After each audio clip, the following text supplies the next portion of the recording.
Hello and welcome to the memory card. Later this week, Splatoon 2 comes out for the Nintendo Switch, and I, among many others, are very excited for this game. I actually got to play in the first Splatfest, which was held just a few days ago, and luckily I got to be on the winning team. Go Team Ice Cream! So, to celebrate the release of Splatoon 2, I figured we should talk about the first game, Splatoon 1, one of the best games on the Wii U. Splatoon was released in 2015 and was Nintendo's first online multiplayer focused game and is even more special because it's a third person shooter from Nintendo. Although it's technically a third person shooter, the focus of the game isn't actually shooting the other players.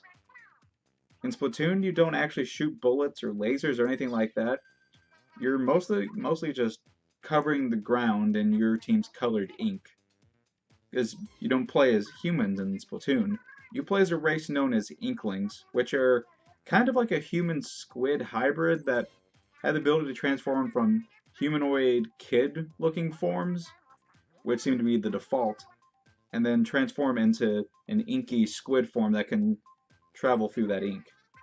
In squid form, you can uh, travel through your team's colored ink, as I said, which can let you go up walls and a whole lot of other really cool stuff. And you shoot that ink out of whatever weapon you're using, and there's a lot of variety in those weapons, and all of them either focus more on splatting or shooting your enemies, or covering a lot of ground, or striking a balance between those two and being utilitarian between those two main focuses. In Splatoon, it certainly helps to shoot your enemies, but the main thing that will score you points in the multiplayer is covering as much of the level in your team's colored ink as possible. Splatoon also makes great usage of the gyro aiming that's possible with the Wii U gamepad, which was also highlighted in the 3D Zelda games on the Wii U and the 3DS and Breath of the Wild that's also on the Nintendo Switch. And just like in those 3D Zelda games, you can turn off the motion control aiming, but like in those 3D Zelda games, I think the gyro aiming is actually a huge benefit and is much more accurate than aiming with thumbsticks. Also, Splatoon has one of the best usages of the Wii U gamepad aside from the gyro aiming. Throughout the online matches, it shows the map, and you can see your team members where they are and the status of the ink on the map, so it's a really great way to show you where you should go next and how your team is doing at a glance. This game also has a wealth of great fan art on Miiverse, which is like the social media of the 3DS and Wii U. And all this cool fan art can be seen in the main hub called Inkopolis Plaza, and you see it over the heads of random Inklings, random players online. And people are able to make some really cool, well-detailed fan art thanks to the Wii U gamepad and the stylus on it, which is a lot more precise than just using your fingertip on a phone or a tablet. And it's definitely cool being able to see all that fan art and being able to see that outlet of creativity and people engaging more in a really cool game like Splatoon. It's something that I'm glad got carried over to Splatoon 2, even though Miiverse isn't on the Nintendo Switch. That and the Nintendo Switch doesn't have a stylus, and yet people are still able to make some really cool detailed fan art. Not sure how they're able to do that, but kudos to them. Splatoon's main focus is the multiplayer, but it does feature a really fun single-player campaign. The campaign contrasts very nicely from the online multiplayer, because it feels more like a well-designed and polished platformer that blends in the third-person shooting, which gives it a really cool, unique feel, but it's a lot less hectic and chaotic than the multiplayer is, but they're both still really fun, and give some more variety to this game. The levels and bosses are all very well designed and are fun to tackle, as one would expect from Nintendo, really. A lot of people compare the single player to like a reverse Bizarro Mario Sunshine, and I can certainly see why. Instead of cleaning up messes and graffiti, you're creating it with your ink shots. But one big gripe that I have with this single player is that you can only use one gun type throughout the entirety of the campaign. In the base game, you just use the regular sort of splat uh, rifle gun. Although that is the style that I prefer to play with, the shooter. it does suck that there's that lack of variety throughout. But you can play with the other types of weapons, but those are behind paywall with the amiibo. Although it didn't deter me because I was going to buy the amiibo anyway, but it does suck that it's behind a paywall and not in the base game package. But beating those levels do unlock some really cool outfits like the samurai armor that I have on throughout this video. So that's cool, I guess. Splatoon does actually have local multiplayer alongside the online multiplayer. However, the split screen local multiplayer is nowhere near as fun as the online component, unfortunately. It's also not really as fleshed out. All there really is in the local multiplayer is uh, both players competing to shoot these ink balloons that are around the level. You're not really going against each other or doing a turf war kind of thing. It's not really like the online component at all, or all that much like the single player. It kind of exists in its own little weird bubble. It's fine for what it is, but I'm glad that, from what I've heard, Splatoon 2 has a much better local multiplayer, and I'm looking forward to see how they handle it there, because it's nothing really all that special in Splatoon 1, unfortunately.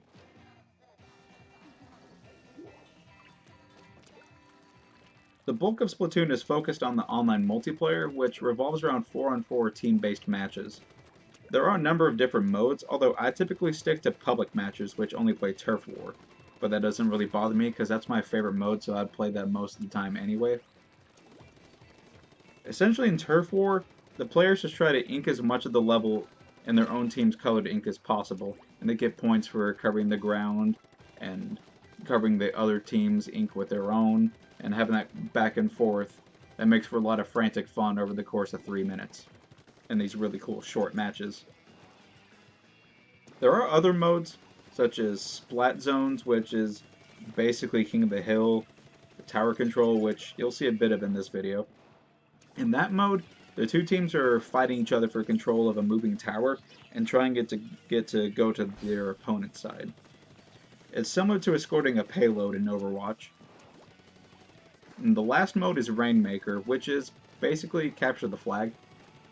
These three modes are only available in ranked matches, which mean I don't play them as much, but I don't mind that much because I don't really care about ranks in a multiplayer game. I never really have. Then, as I've said, Turf War is my favorite mode anyway, so I would play that one the most regardless. And these three other modes in the ranked matches weren't in the release of the base game. If I recall correctly, only Turf War was in the original release in the single-player campaign and all that. Now, Splatoon came out around the same time as Battlefront from EA, and both launched in a similar state where there wasn't a whole lot of content in the base package, but Nintendo did it right where EA failed miserably in my eyes. Nintendo did a lot of frequent updates with a lot of content added, new modes, maps, weapons and items and that kind of thing for free, and just adding more value to the game and keeping interest in the game. Whereas EA decided to just have Battlefront be a vector for DLC, and just have you buy all the content that should have been the base game anyway. So that's another thing that I really respect about Splatoon. It was another example of EA, well, pointing out EA doing crappy things and Nintendo showing how it should have been done in the first place and having a cool pro-consumer move.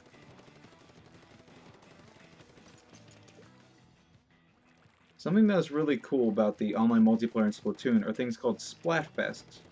Now in the intro I mentioned being in the first Splatfest for Splatoon 2, which was Team Cake versus Team Ice Cream. Splatfests are basically team-based temporary events where you get to choose between two teams that are competing against each other, and instead of your points that you accumulate during the multiplayer only hoping you level your character up, the points that you get during Splatfest go to the team total, and part of that goes into determining who won the Splatfest between the two teams. There's other ones like popularity, so how many people chose one team versus the other, alongside the points and turf scored.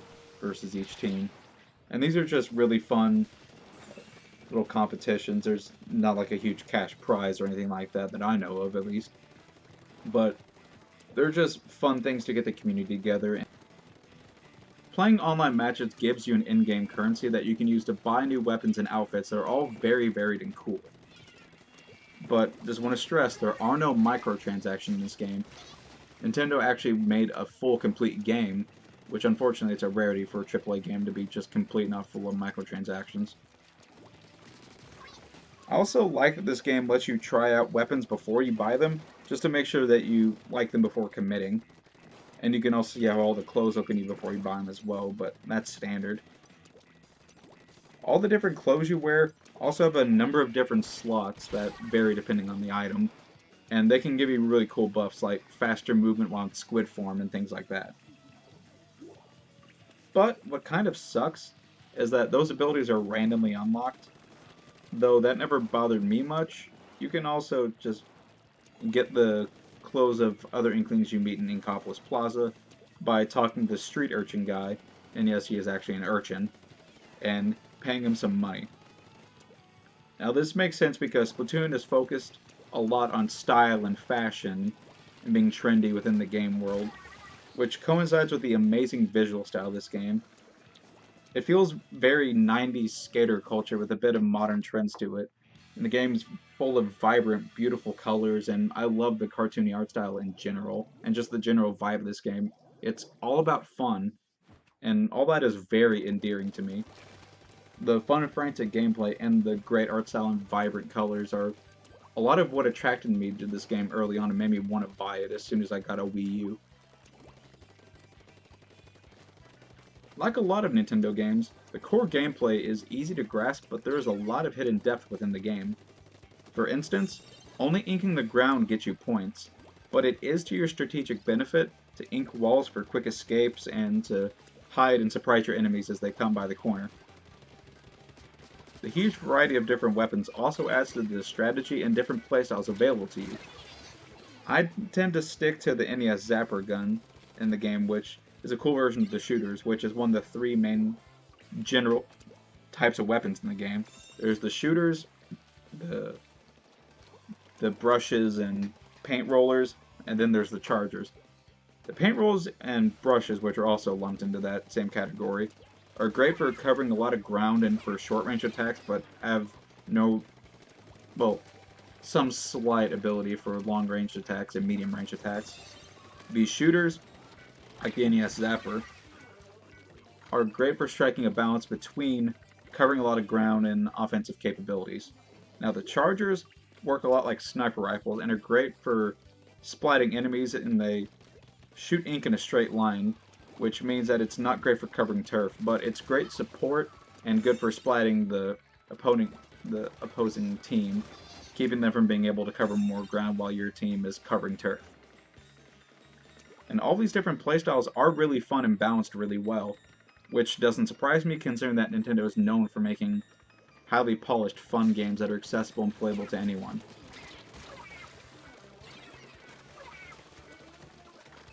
This was one of the games that made me want to get a Wii U in the first place.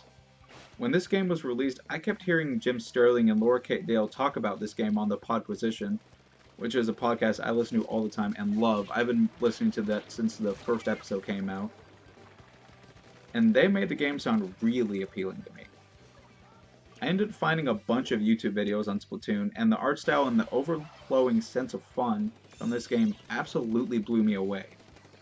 At the time, I had pretty much given up on console gaming, and mostly was playing indie games and old games on the PC, and I was sick to death of most AAA games at that point. Because at the tail end of the Xbox 360 and PS3's lifespans, AAA games have become so brown, gray, dreary, and focused on realism, textures, and resolution that to me it felt like they forgot how to just be fun. So, when I saw Splatoon, Wind Waker HD, Bayonetta 2, Hyrule Warriors, and a bunch of other great Wii U titles, I was immediately hooked and knew I had to get that system. Now, I bought my Wii U in late December of 2015 and spent a lot of 2016 catching up on the wealth of great games available to me on the Wii and Wii U since the system is completely backwards compatible. Splatoon was one of the first games I got for the system, and it was a great indicator of the fantastic games that I was going to get to play on this system. I had completely burnt out on online multiplayer shooters, thanks partially to the games themselves last generation, and also to my changing tastes as I've gotten older, and also to the kind of people I tended to deal with on Xbox Live that were utterly insufferable. Splatoon changed all of that for me, and was a blast of color, personality, and utter joy that I had not encountered in an online shooter before.